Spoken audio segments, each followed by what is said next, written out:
सरदार प्रताप फौजदार हमारे मंच का आइटम बॉय है। ये लाफ्टर चैंपियन रहा है। इनने जिसको हराया है लाफ्टर में, वो आजकल पंजाब का मुख्यमंत्री है। बहुत ऊंची चीज है ये, बस भोला ज्यादा है थोड़ा। आज जगजीवन मिश्रा के चक्कर में पड़ गया।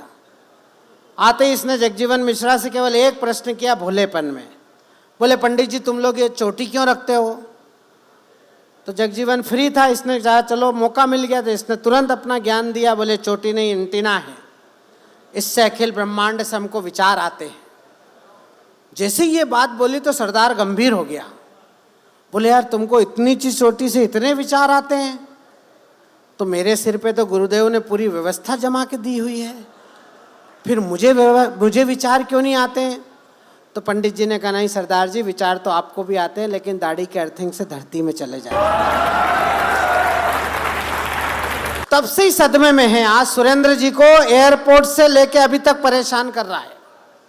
ये दोनों एक ही फ्लाइट से उतरे हैं एयरपोर्ट पे लखनऊ में, और गाड़ी का रास्ता देख रहे थे, और ऊपर से एक पक्षी ने इसके कोट पे सांस्कृतिक कार्यक्रम कर दिया। तो सुरेंद्र जी बड़े हैं, समझदार व्यक्ति हैं, उन्होंने तुरंत अपना रुमाल निकाल के इसको दिया सरदार को कि ले पोंछ ले। तो ये बोला वो तो उड़ गया।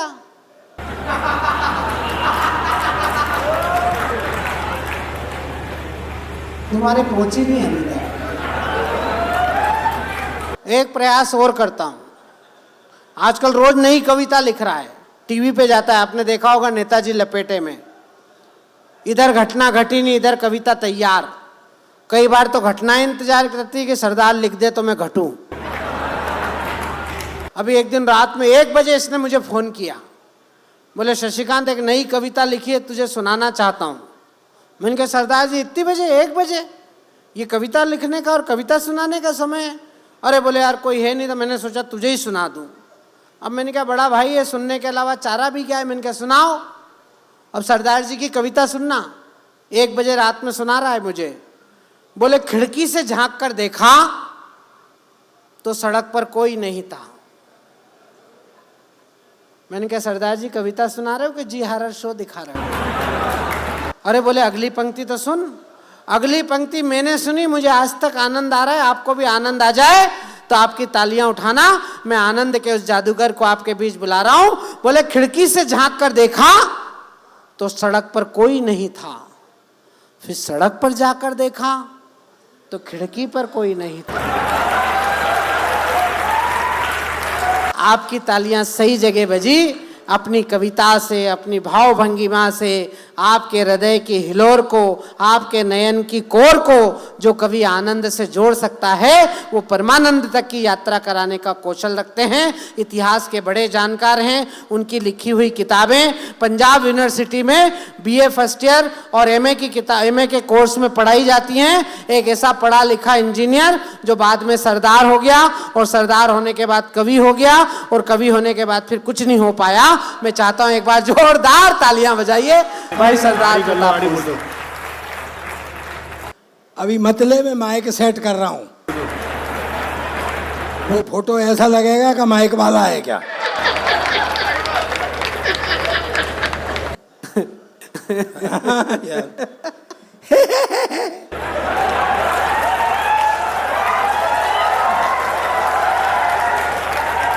कितनी बातें कर रहा था विधायक जी, देखा आपने? हैं? क्या आपको नहीं लग रहा कि सरदारों के कितने बुरे दिन आ गए कि उन्हें यादव भी सलाह दे रहे हैं?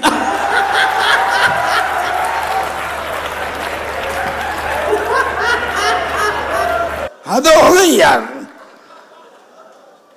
ज्यादा सियाने मत बना करो। बुद्धि के मामले में तो यादव और सरदार साड़ू साड़ू हैं। बेटा, ओ भैया, ओ भाई, ओए भाई रे,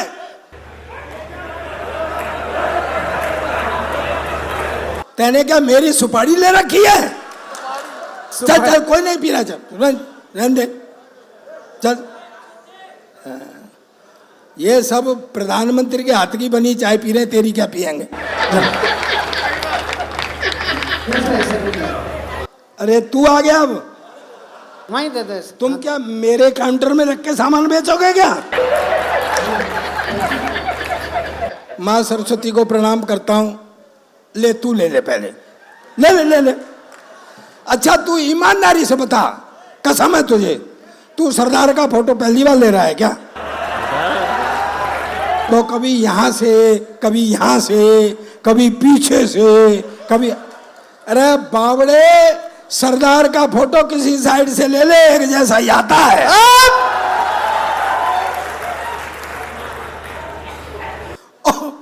और तुझे एक अकल बताऊं, किसी भी सरदार का ले ले, एक जैसा ही आता है। दोस्तों, थोड़ा सा महीन टिप्पणियों में ऐसा लग रहा है कि आप जो है विधायक जी थोड़ी देर आप नहीं,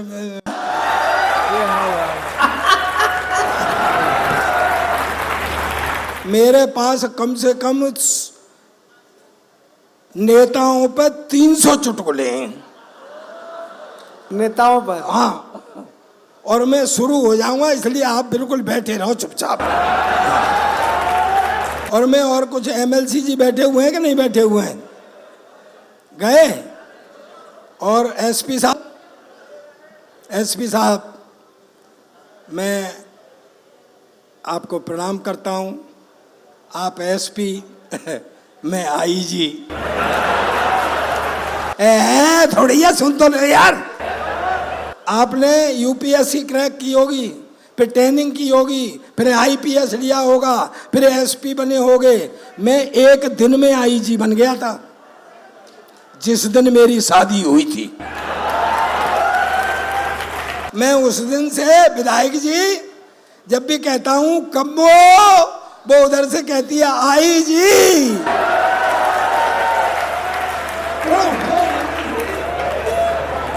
ये, और भैया आई जी कहती है कि भाई जी कहती है? यादव बीच में बोलेगा जरूर। और बताऊं आपको, ये बड़े दूध दही से प्यार करने वाले लोग हैं। यादव की भैंस अगर दूध देना बंद कर दे तो भैंस लाएगा जरूर, चाहे दिन में लावे।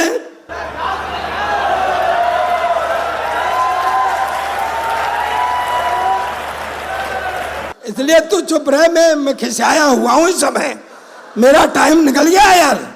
हाँ, वो अब एसपी साहब एक बात बताऊं, ये पुलिस वाले बेचारे, ये जो है ना आपके एसपी साहब तो इसलिए नहीं जा रहे हैं, जब तक उनको मालूम है कि ये जेब कतरा शहर में, तब तक वो जा ही नहीं सकते। एसपी साहब तो इसलिए निश्चिंत बैठे हैं कि जब यादव यहाँ बैठे हैं तो वहाँ क्राइम कौन करेगा।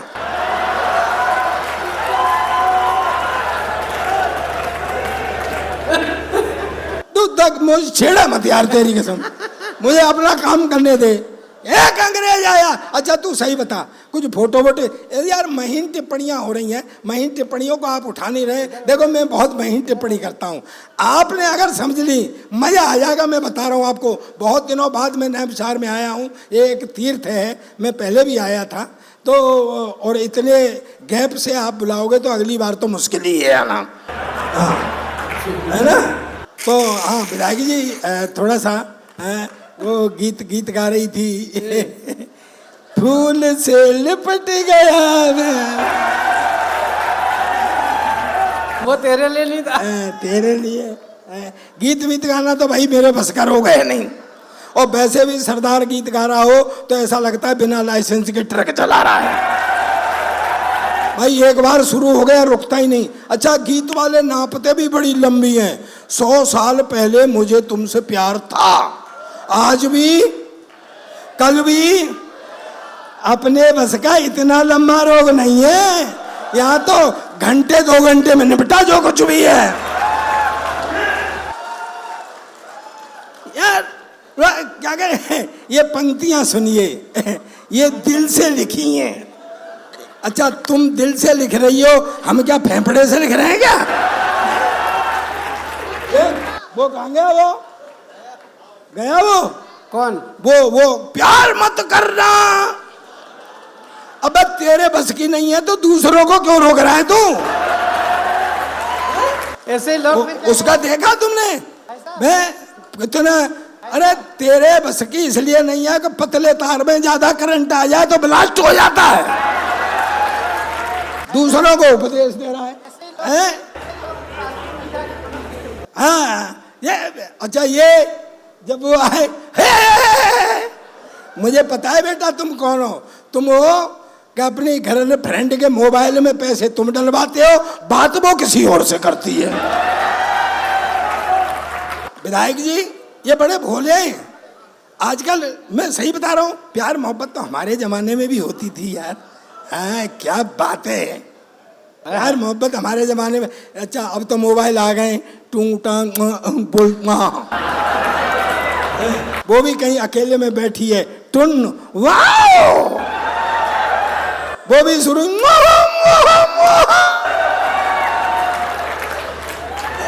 हमारे जमाने में लव लेटर लिखे जाते थे, मेरी प्यारी कम्मो, कम्मो, फिर दिल के हालात, फिर नीचे तेरा प्यारा रामकृष्ण भार्गव।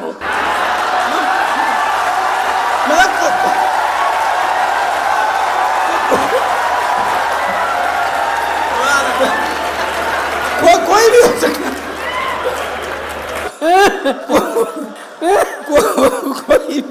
कोई भी हो सकता है।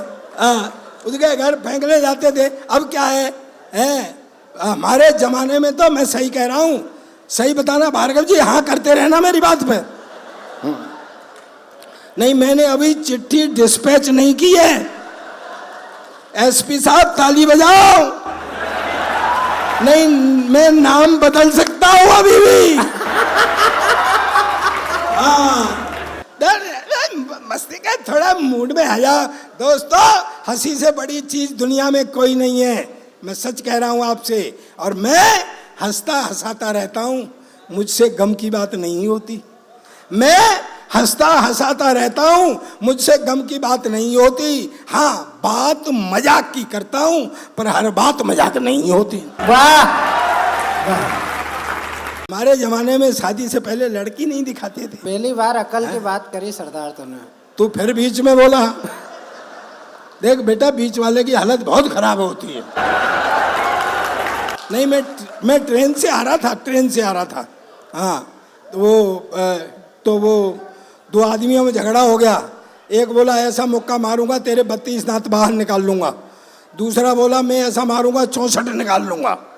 ऐसा तीसरा बैठा था, बोले यार गिनती सही कर, दांत 32 होते हैं, तू 64 कहाँ से निकाल लेगा? वो बोला मुझे पता थी तू बीच में बोलेगा, मैंने तेरे भी गिन लिए। ओ भाई, अरे यार क्या डिस्टर्ब मत करो भाई प्लीज, भाई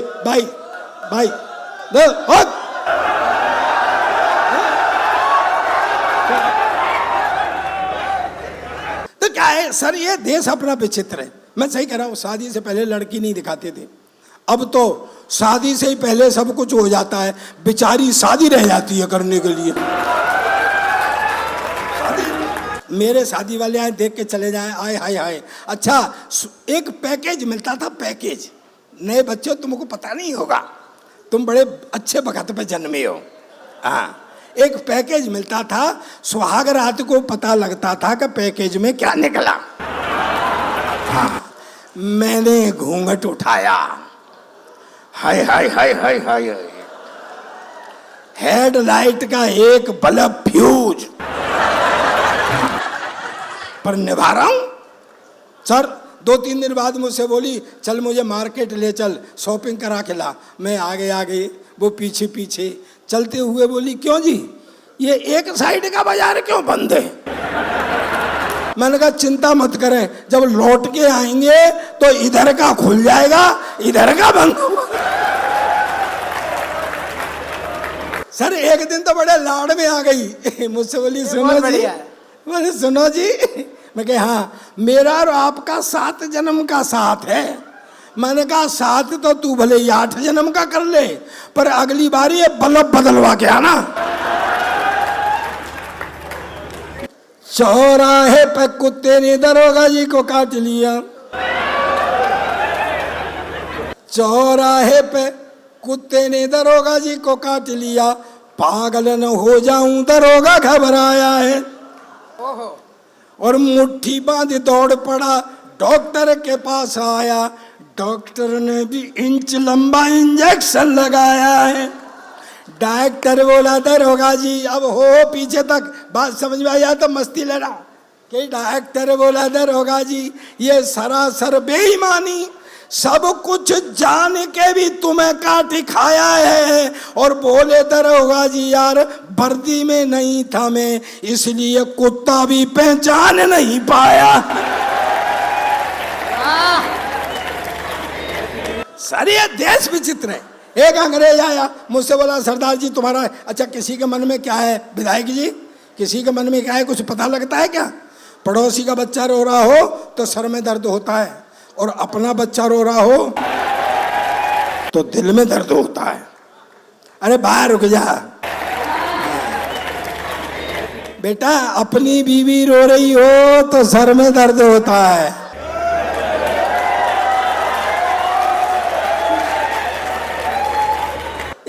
एक अंग्रेज आया मुझसे बोला सरदार जी तुम्हारा देश बहुत गरीब। मैं पहली बात तो ये देश गरीब नहीं, देखो ये बात मेरी देशभक्ति है, आया था ना, आई काट डालो मार डालो पछाड़ डालो।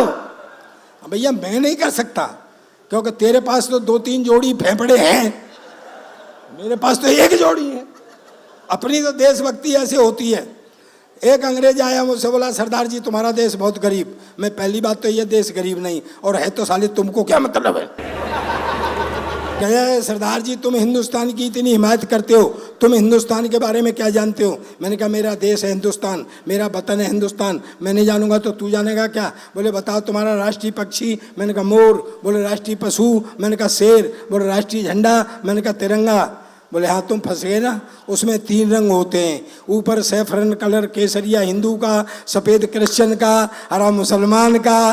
तुम तो सिख है, तुम्हारा झंडे में क्या है? अब मैं क्या बेवकूफ अंग्रेज, तुझे कौन समझाए, ये जो झंडे में डंडा है ये साले तेरे बाप का है क्या? पर भाई जी वो तो मेरे पीछे ही पड़ गया। दोस्तों बिल्कुल हंसी का एकदम एक मैं व्यंग पढ़ता हूँ, व्यवस्था पर व्यंग करता हूँ। मुझे पता है ये नेम सारण की धरती है, ये मिस्र की धरती है, यहाँ कविता को भी समझते हैं, व्यंग को समझते हैं, हास्य को, सब रस को समझते हैं। समझ में आ जाए तो पहली बार ताली बजाने के लिए कहूँगा, समझ में आ जाए तो पूरा सदन व्यंग पहुँच जाए। अब तक व्यवस्था पर व्यंग करता हूँ तो पूरे सदन की हाथ खड़े करके ताली चाहता हूँ। अंग्रेज एकदम मेरे से बोला सरदार जी तुम्हारा देश गरीब इसलिए कि तुमको पता है हमारे यहाँ का एक मजदूर महीने में $5,000 कमाता है, यानी तुम्हारे यहाँ का लगभग 4.5 लाख रुपया। मैंने कहा भाई $5,000 कमाता है, फिर बोला $4,000 खर्च कर देता है। मैंने कहा भाई एक मजदूर $5,000 कमाता है, $4,000 खर्च कर देता है, काहे पर कर देता है? बोला हमारा सरकार ये नहीं पूछता है। तो मैं कहा ये कौन सी बड़ी बात है? व्यंग आ रहा है, समझ के बताना दोस्तों मुझे। मैं कहा ये कौन सी बड़ी बात है?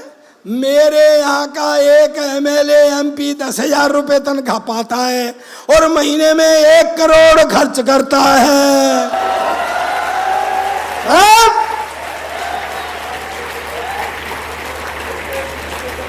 तालियां तो अब उठाना सदन। अंग्रेज एकदम से उचट गया, बोले वाट 10,000 रुपये तनख्वाह 1 करोड़ खर्च करता, कहाँ से लाता?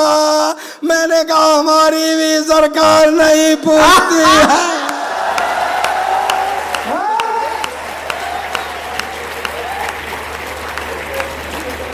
सर ये अपना तो देश विचित्र है, जिसपे ज्यादा होता है ना वो भारी भरकम होता है, जिसपे कम होता है वो ज्यादा उछलता है।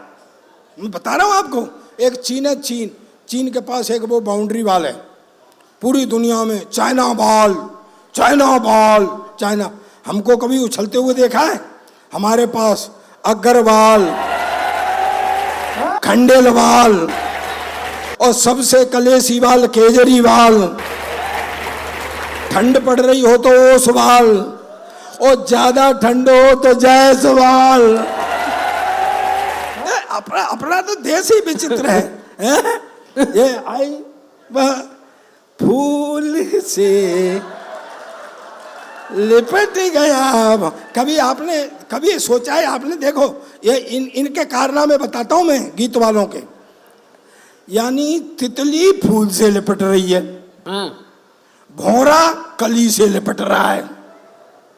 यानी तितली का प्यार, फूल का प्यार तितली से, भौरे का प्यार कली से करवाएंगे, पर पट्टे भौरे को भौरी के पास नहीं जाने देंगे।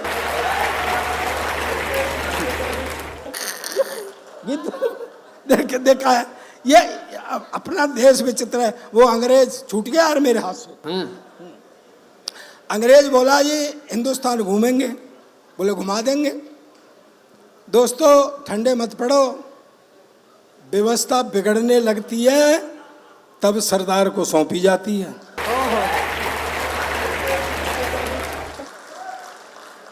वरना कांग्रेस को अब सुध आई थी सरदार की। एक टिप्पणी करता हूं इस सदन के अंतर्गत, अगर सरदार शब्द को ही कुर्सी पर बिठाना था तो यह निर्णय 1947 में लिया गया होता और सरदार पटेल को कुर्सी पर बिठाया गया होता तो देश का ही नक्शा।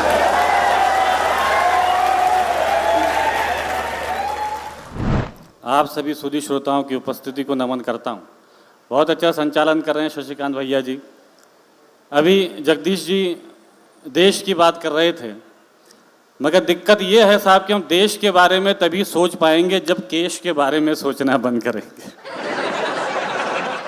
यहाँ से कुछ बुजुर्गों की नसीहतें हैं, मिश्रिक के खुददार लड़कों, कुछ बुजुर्गों की नसीहतें हैं और यही नसीहतें आपके शहर के बुजुर्गों के भी हों तो आखिरी पंक्ति में मुझ तक अपनी आवाज़, अपनी दाद पहुँचाइएगा। स्वागत मोहन भाई। दरअसल शशि भैया, हाँ, मोहब्बत जब मोहब्बत के जैसी थी तो हमको भी मोहब्बत से मोहब्बत थी। आहा आहा आहा। मोहब्बत जब मोहब्बत के जैसी नहीं रही तो हमको भी मोहब्बत से मोहब्बत नहीं रही। वाह! अभी मेरे बाद लोग आएंगे, आपको मोहब्बत के ख्वाब दिखाएंगे। मुझे 5 मिनट दे दो, मैं आपको मोहब्बत की हकीकत बताता हूँ। वाह! 4 पंक्ति निबंधन करता हूँ, सुनने का थोड़ा शुरू कीजिएगा मुझे। सूर्य बनो कुछ रातों का, जुगनू बनने से क्या होगा। चौथी पंक्ति में खुद पहुंचोगे मुझ तक। सूर्य बनो कुछ रातों का, जुगनू बनने से क्या होगा।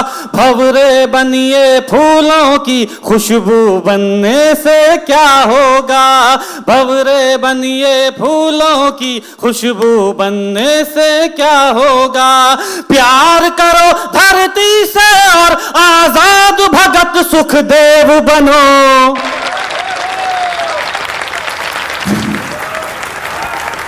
अच्छा है मोहन। चौथी पंक्ति और हो सके तो अपने जीवन में उतारना। सूर्य बनो कुछ रातों का, जुगनू बनने से क्या होगा। भंवरे बनिए फूलों की, खुशबू बनने से क्या होगा। प्यार करो धरती से और आजाद भगत सुखदेव बनो। अरे लैलाओं के चक्कर में मजनू बनने से क्या हो। वाह वाह वाह वाह वाह वाह वाह। मुझ तक और पहुंचने की कोशिश करोगे तो मैं आपको अच्छा सुनाने की कोशिश। स्वागत। 4 पंक्तियां निवेदन करता हूँ, परिवार की परिभाषा आपको बताता हूँ और ये 4 पंक्तियां उन लड़कों तक पहुंचा देना जो किसी लड़की की झूठी मोहब्बत की खातिर पूरे परिवार को ताक पे रख देते हैं। क्या होता है परिवार?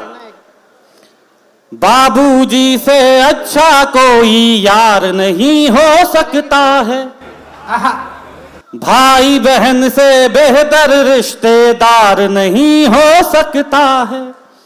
बाबूजी से अच्छा कोई यार नहीं हो सकता है, भाई बहन से बेहतर रिश्तेदार नहीं हो सकता है, माँ से बढ़कर इस दुनिया में केवल माँ ही होती है। हाँ अरे माँ से बढ़कर एक लड़की का प्यार नहीं हो सकता। भगवान जिंदाबाद भैया, वाह वाह वाह वाह वाह वाह वाह वाह वाह। बहुत बहुत आभार, बहुत आभार। मैं समझ गया, अब धीरे धीरे पहुंचोगे आप, है ना। मुझे आपके गीत सुनाना है, मुझे जगदीप भैया का उसके लिए आदेश है, लेकिन उस गीत की भूमिका से वो गीत मैं आपको सुनाऊं, 4 पंक्तियां आपको और निवेदन करता हूं।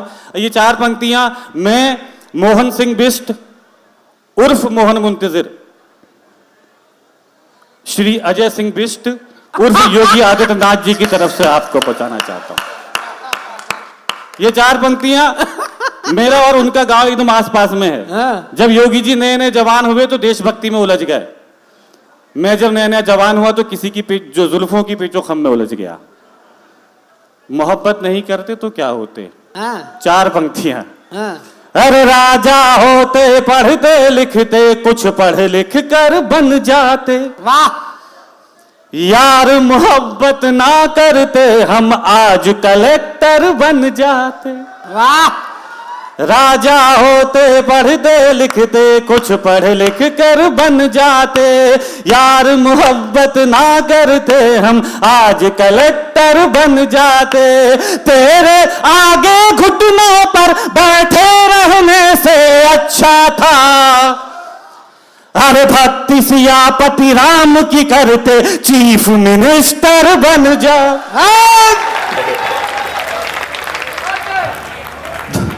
अच्छा है जय। 2 तरह के लोग होते हैं दुनिया में। हाँ। एक वो जो माँ के लिए कुछ भी कर सकते हैं, एक वो जो प्रेमिका के लिए कुछ भी कर सकते हैं, एक वो जो माँ के लिए जान छिड़कते हैं, एक वो जो प्रेमिका के लिए जान छिड़कते हैं। मैं उनमें से हूँ जो माँ के लिए कुछ भी कर सकता हूँ। ताकत भैया। 4 पंक्तियां निवेदन करता हूँ और आपकी खुददारी को आवाज देता हूँ। दे दूंगा दिल उसे अभी वो हाँ अगर कहे, पर जान थोड़ी दूंगा मुझे जान अगर कहे। आहा। दे दूंगा दिल उसे अभी वो हाँ अगर कहे, पर जान थोड़ी दूंगा मुझे जा अगर कहे। महबूब अगर बोले तो छत पर नहीं चढ़ूं, महबूब अगर बोले तो छत पर नहीं चढ़ूं, और चांद तोड़ लाऊं मेरी माँ अगर कहे, और चांद तोड़। सैल्यूट करता हूं, सैल्यूट करता हूं। बहुत बहुत शुक्रिया, बहुत बहुत आभार आपका, बहुत बहुत आभार आपका। ये लोग शशि भैया, हाँ लोग ये कहते हैं कि प्रेम सिर्फ एक ही बार करना चाहिए। हाँ। चलो मैं मान लेता हूं कि प्रेम एक ही बार करना चाहिए, लेकिन उसके लिए एक शर्त होती है चाचा। प्रेम में 2 लोग होते हैं, अगर दोनों वफादार हैं तो प्रेम एक ही बार करना चाहिए, और अगर दोनों में से एक भी बेवफा है तो प्रेम दूसरी बार भी कर सकते हैं, तीसरी बार भी कर सकते हैं। अच्छा। अच्छा, मेरा तो नाम भी मोहन है, मेरा तो मानना है कि प्रेम 16,108 बार कर सकते हैं, वाह। जब तक कि सच्चा प्रेम ना मिल जाए। 6 पंक्ति आपको सुनाता हूं, फिर वो गीत सुनाऊंगा, आपको अच्छा लगेगा। सुनिए। फिर किसी से आहा। मिलाएंगे नजरें, फिर किसी से मोहब्बत करेंगे, वाह। फिर किसी से मिलाएंगे नजरें, फिर किसी से मोहब्बत करेंगे, फिर किसी से मिलाएंगे नजरें, फिर किसी से मोहब्बत करेंगे। वो अगर बेवफा हो गई तो दूसरी से मोहब्बत करेंगे। वो अगर एक आपको ये 2 पंक्तियां सुनाता हूं आपको। ये 2 पंक्तियां मैंने हिंदुस्तान के जिस भी कवि सम्मेलन में सुनाई, मुझे वहां से बहुत ही आशीर्वाद मिला। लेकिन मुझे ये लगता है कि इन 2 पंक्तियों में यहां से वो आशीर्वाद मिलेगा जो आज तक किसी कवि सम्मेलन से नहीं मिला। मैं निवेदन करता हूं, सुनिएगा। इश्क में जान दे दे, सुनेगा। शुक्रिया बेवफाई का तेरी, हाँ। काम आएंगे अब हम वतन के। वाह, शुक्रिया बेवफाई का तेरी, काम आएंगे अब हम वतन के। शुक्रिया बेवफाई का तेरी, काम आएंगे अब हम वतन के। जान देंगे तिरंगे की खातिर, सरजमी से मोहब्बत करेंगे। जान देंगे तिरंगे की खातिर, सरजमी से मोहब्बत करेंगे। बहुत शुक्रिया आपका। एक कविता मुझे आपको 5 मिनट की सुनानी है, क्योंकि उसके लिए जगदीप भैया का हुक्म है, उनका आदेश है, और उनका आदेश मुझे इसलिए मानना है क्योंकि वहां मेरा लिफाफा फंसा हुआ है ना। एक कविता आपको सुनाता हूं नौजवानों। ये कविता सोशल मीडिया के माध्यम से आप तक पहुंची होगी, है ना। जब भी आप इंस्टाग्राम में कोई रील स्क्रॉल करते होंगे तो ये कविता आपके सामने आई होगी। पढ़ता हूं। बस एक बात आपसे निवेदन करना चाहता हूं कि मैं मोहब्बत के खिलाफ नहीं हूं, मैं मोहब्बत में गिड़गिड़ाने के खिलाफ हूं। क्या बात है, वाह। मैं मोहब्बत के खिलाफ नहीं हूं, मैं मोहब्बत में बर्बाद होने के खिलाफ हूं। मैं मोहब्बत के खिलाफ नहीं हूं, मैं मोहब्बत में जान देने के खिलाफ हूं। मेरे अपने व्यक्तिगत मानना है कि अगर आपको जान देनी ही है तो उस मां के लिए जान दीजिए जिसने 9 महीने आपको अपनी कोख में रखा है। वाह। अगर आपको जान देनी ही है तो उस पिता के लिए जान दीजिए जिसने आपके ख्वाबों के लिए अपने ख्वाबों को अधूरा छोड़ दिया है। अगर आपको जान देनी है तो उन भाई बहनों के लिए जान दीजिए जिन्होंने गरीबी के वक्त में आपके साथ आधी रोटी शेयर की है। मोहब्बत में सर उठाकर चलने का हुनर और मोहब्बत में खुददारी देने की कोशिश करता हूं। यहाँ मेरी बहनें भी उपस्थिति रखती है। 4 पंक्तियां उनके माध्यम से पूरे हिंदुस्तान तक पहुंचाना चाहता हूं, फिर मुझे इस कविता के लिए आदेशित कीजिएगा कि सियापति राम के चरणों की कीमत हो नहीं सकती।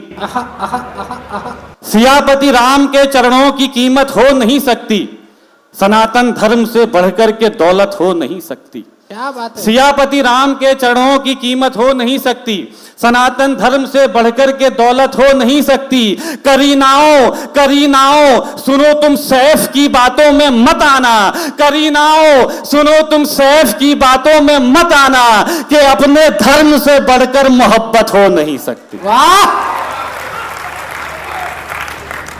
इस देश की परिस्थितियां नैमिषारण्य मिश्र के यहां तक पहुंच गई कि हमारा रंग भी किसी को बारूद लगने लगा है। और आप कल्पना करेंगे 2 बूंद रंग अगर किसी के पुरखे पर गिर जाए तो परिस्थितियां वहां तक पहुंच गई कि 6 फुट 2 इंच के लड़के को बल्लों से और टन्नों से मार मार कर पीट पीट कर मार डाला जाए और हम ऐसे करके बैठे रहे। इस पूरे सदन में बैठे हुए तमाम देशभक्तों से कहना चाहता हूं, यदि मेरी भाषा किसी को कट्टर लग रही है, यदि मेरी भाषा किसी को विद्रोही बागी लग रही है, तो मैं पूरे विश्वास के साथ कह रहा हूं ये आपको तभी तक लगेगा जब तक ये आंधी आपकी देहली तक नहीं पहुंचती। जिस दिन आपकी देहली पर पहुंच गई, मैं आपको संत न लगने लगूं तो मेरा नाम बदल देना। आदरणीय विडंबना यह है कि मुझे उस देश को चेतनावान करना है जो देश कॉलेज की पुलिया के बाहर बैठकर इंतजार कर रहा है कि नीली वाली कब आएगी। कभी कभी अगर हमें सर्व करने का अवसर लगे तो हमें कर लेनी चाहिए। उठाओ प्रेम की बंसी, बजाओ प्रेम की धुन तुम, मगर फिर एक अंगुली से गोवर्धन भी उठाओ ना।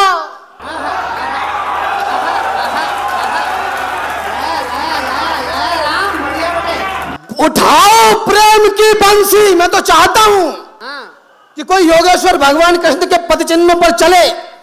अरे योगी जन जान पाते हैं ना जिनका प्रभाव, जिनकी कला का पार शारदा न पाती है।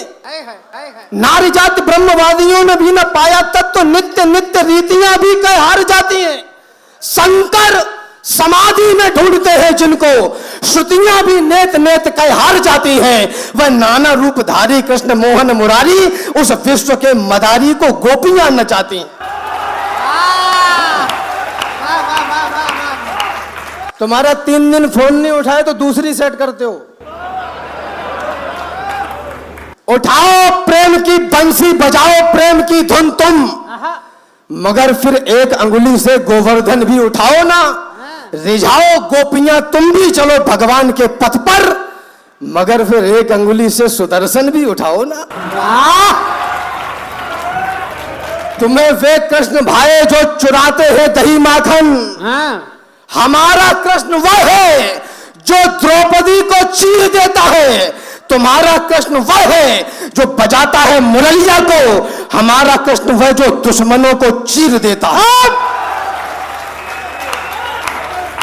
अरे अभी है बल तुम्हारी बाजुओं में। हाँ, आदरणीय भगवान साईं जी बैठे हैं हमारे, सुनिएगा भैया, अभी है बल तुम्हारी बाजुओं में। नौजवानों, जवानी ही भवानी है, जो कुछ करना है अभी कर लो, बुढ़ापे में सीढ़ियां भी चढ़ उतर नहीं पाओगे।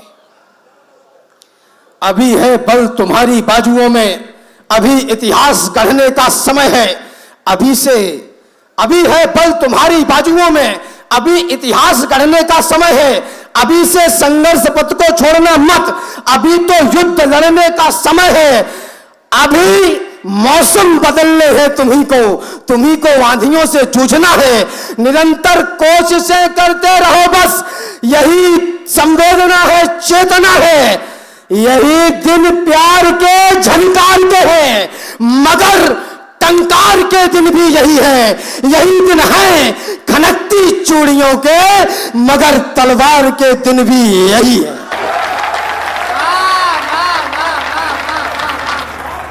बढ़िया राम। इस 75 वर्षों में इस देश की युवा संपदा के साथ ये जो मानसिक घोटाला किया गया, घोटाला, जसुमती, मैं बताता हूं आपको, प्रेम बड़ा बड़ा विषय है, बहुत बड़ा विषय है, और प्रेम करने के लिए अवतार लेना पड़ता है, ये कौओं के बस का तो नहीं है।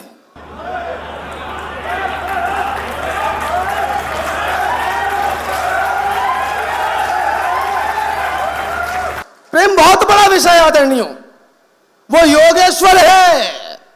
निवेदन करना चाहता हूं, जसुमती दधि मथन करत बैठी वरधाम अजर ठाड़े हरि हसत, कान दतियन छवि छाजे, चितवत चित ले चुराय शोभा वरनी न जाय, मुनि गण मन हरन कान मोहिन दल छाजे, जननी कहत नाचो ताऊ तहाऊ नवनीत मोहन, रुनक झुनक चलत पाय नूपुर धुन बाजे, और गावत गुण सूरदास बढ़िया जस भुव आकाश, नाचत त्रिलोक नाथ माखन के काजे।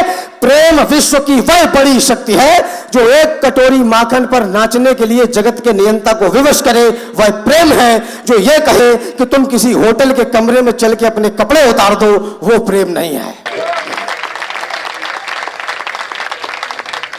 मुझको तो सारी धरती की जीवन दाता दिखती है और भारतीय संस्कार की शुद्ध सुजाता दिखती है, तुमको भारत की बेटी में कंसन कलियां दिखती होंगी, मुझको भारत की बेटी में भारत माता दिखती है।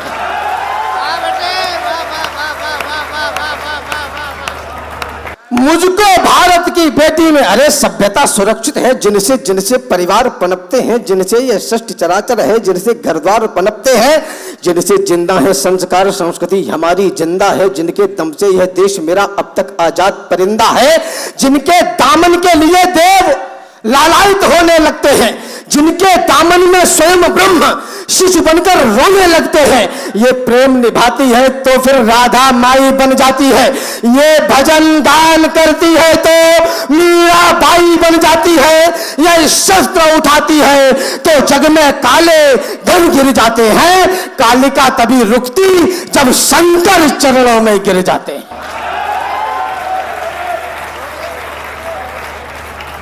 हमारे विचार ऐसे क्यों नहीं है?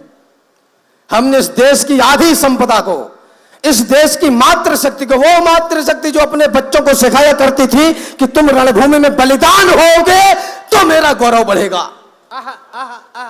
और अब ये मातृ शक्ति सिखाती है कि उधर मत जाना, उधर लड़ाई हो रही है, दूसरी गली से घूम के निकल जाओ। इस देश की परिस्थितियां नैमिषारण्य मिश्र के यहां तक पहुंच गई कि हमारा रंग भी किसी को बारूद लगने लगा है। और आप कल्पना करेंगे, दो बूंद रंग अगर किसी के बुरखे पर गिर जाए तो परिस्थितियां वहां तक पहुंच गई कि 6 फुट 2 इंच के लड़के को बल्लों से और डंडों से मार मार कर पीट पीट कर मार डाला जाए और हम ऐसे करके बैठे रहे। इस पूरे सदन में बैठे हुए तमाम देशभक्तों से कहना चाहता हूं, यदि मेरी भाषा किसी को कट्टर लग रही है, यदि मेरी भाषा किसी को विद्रोही बागी लग रही है, तो मैं पूरे विश्वास के साथ कह रहा हूं, यह आपको तभी तक लगेगा जब तक ये आंधी आपकी देहली तक नहीं पहुंचती। जिस दिन आपकी देहली पर पहुंच गई, मैं आपको संत न लगने लगूं तो मेरा नाम बदल देना। अब नहीं चेतोगे तो फिर देर होगी। यह मोहब्बत करने का समय नहीं है, माफ करना। और हमारी मां के पैरों में जन्नत नहीं है, स्वर्ग है। जिसको तुम जन्नत कहते हो उसे हम बदनाम बस्ती के नाम से जानते हैं।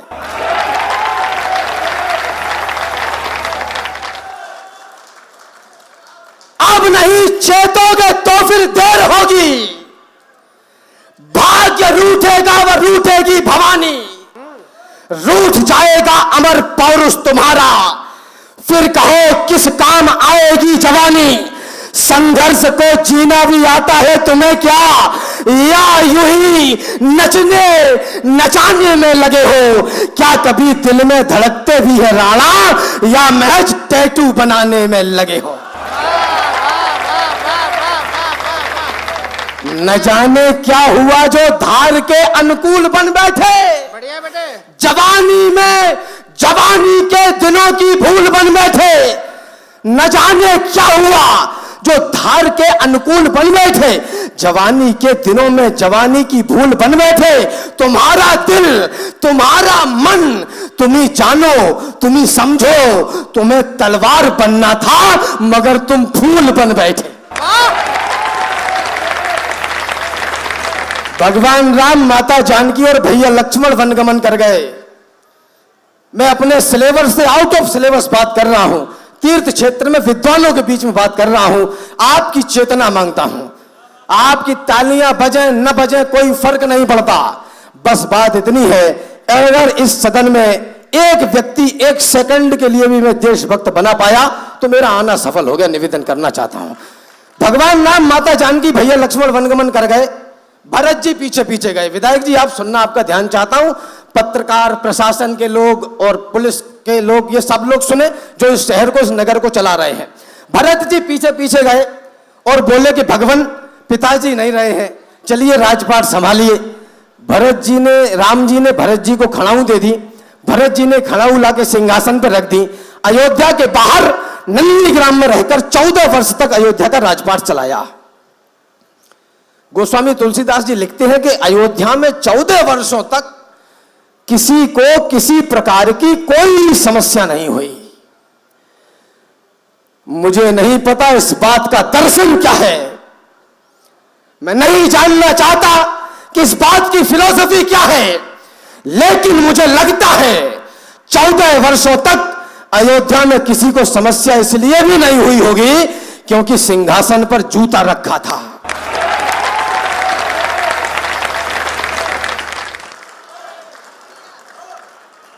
भरत जी हाथ में पकड़े थे तो everything is going to be fantastic, सब कुछ सही चल रहा था।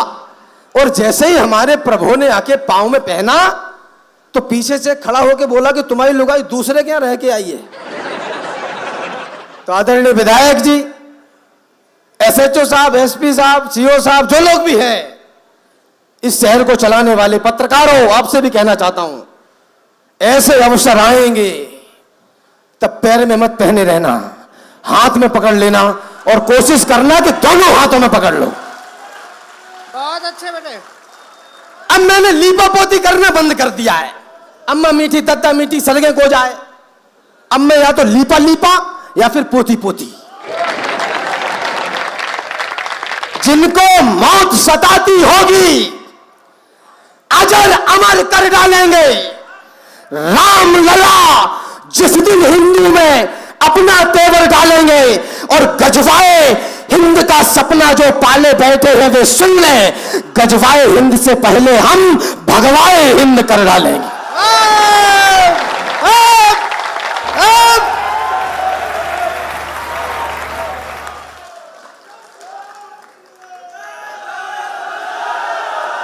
अरे जितने बुरे, ये मत बोला करो जय श्री राम, इसमें तो हिंसा है।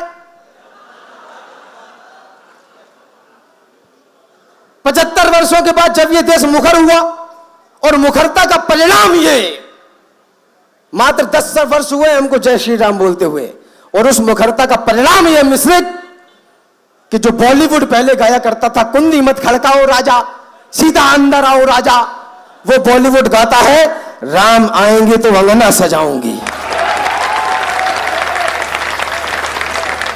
ये परिवर्तन।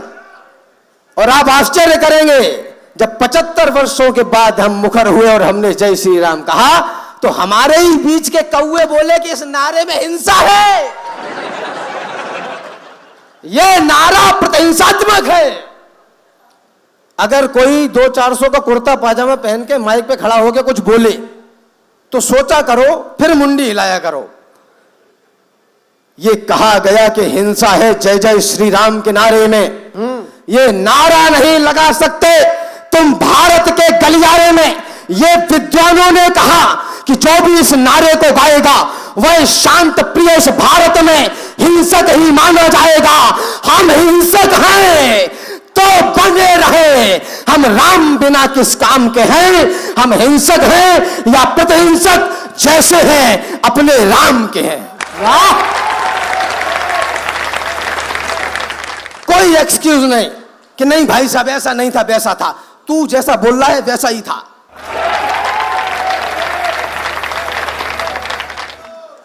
और मुझको कोई ये भाषा की मर्यादा का ज्ञान मत देना।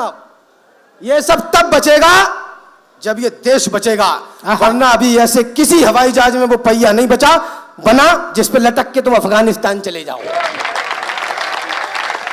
क्या बात, अभी तक वो पहिया नहीं बना। क्या बात। भारत में आस्था का था प्रतीक जो युगों से आप सोचिएगा वही खानदान कैद था। कैद था समाज का वो अंक सोचिएगा आप, रंग वेश में वो विश्व का प्रधान कैद था। कैद थी वो आस्था जो आपकी हमारी भी थी।